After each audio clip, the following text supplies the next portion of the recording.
তুমিও কি চলে যাচ্ছ নাকি? না আমি যাচ্ছি না, আমার কোথাও যাওয়ার জায়গা নাই, আমার এইটাই এটাই তোমার ঘর? এটাই স্বর্গ, এটাই পাতার বাপের ঘরের লোকরা পাত্তা দেয় না আমাকে, একদিনও আসতে বলে না, একদিনও যেতেও বলে না, কোনোদিন আর ব্যাগ গুছিয়ে আসা হয় না গো বন্ধুরা। সেই 2008 অব্দি এসেছিলাম, 10 হাতের তফাৎ। হ্যাঁ 10 হাতের তফাৎ, 10 পায়ের তফাৎ। কাছে থাকলে গুরুত্ব থাকে না, এই কথাটা ঠিক কথা। দাঁত থাকতে দাঁতের মর্ম থাকে না। আর দিদিকে দেখো, একটু বড় দাও দিদিকে। ও হলো পলাশ ফুল, ও হলো অমূল্য রতন, আমার মায়ের অমূল্য রতন দিদি, অমূল্য রতন। চাইনিজ এসো না, এটা বাবুর ঘর। মা দিদি বাড়ি যাচ্ছে, আর মা এই যে গোবর সার ভরে দিচ্ছে। বাবা ভিডিওতেই করছে, ওইটা কিন্তু দিদি আর এই যে দিদি দিদির মুখটা দেবো আমি। না চলে গেছে চলে গেছে। এই যে দিদির টোটো দাঁড়িয়ে আছে, জামাই বসে উঠে বসে আছে, যাইবো আর ভাগ্নে আগা গুছিয়ে রাখে না, গাছ কে নেবে? চাইনিজই বটে। গোবর সার গাছ কি না দিদি নিয়ে চলে যাচ্ছে, সব নিয়ে চলে যাচ্ছে। এবারে আমাদেরকেও নিয়ে চলে যাবে। ঘরের ভাগটা বলে দিয়েছিস? হ্যাঁ ও 3 তলায়।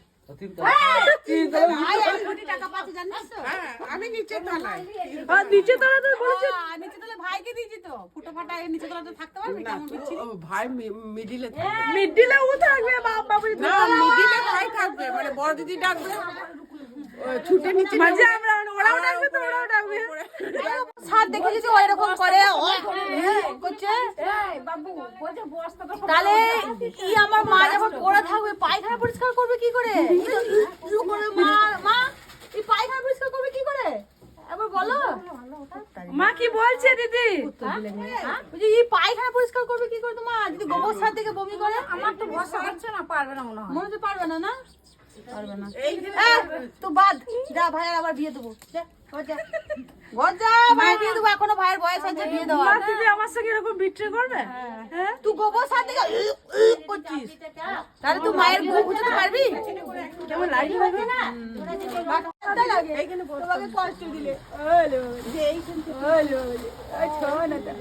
গোবর নয়, কে ভালোবাসে, গোবর নয়, ওগুলো কি? ওগুলো এমনি মাটি, নোংরা মাটি।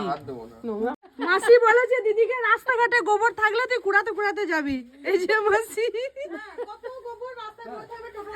রাম দাঁড়া গোবর তুলবো, রাম দাঁড়া গোবর তুলবো, এখান থেকে তো এক বস্তা চায় না। মা আম খাবে, ওই জন্য দিদিকে আম গাছগুলো পাঠাচ্ছে, কবে আম গাছ লাগাবে, কবে আম হবে, আর সেই আম মা খাবে। এখন কলম চারা পাওয়া যায়, আটটিতেই লাগিয়ে দিচ্ছে। আরে অল্প দুটি পেয়েছে মাটি। সারাদিন শুধু ভাড়ায় চলে যাচ্ছিস নাকি? হ্যাঁ আমি সেই বসে আছি এখানে, জানিস কখন আমার লস হয়ে গেল, একটা কাজ করতে পারি না। বসে আছি 8টা থেকে 9:30। যাইবো টাটা, বিজি ম্যান। হ্যাঁ চলো ভালো করে পড়বি।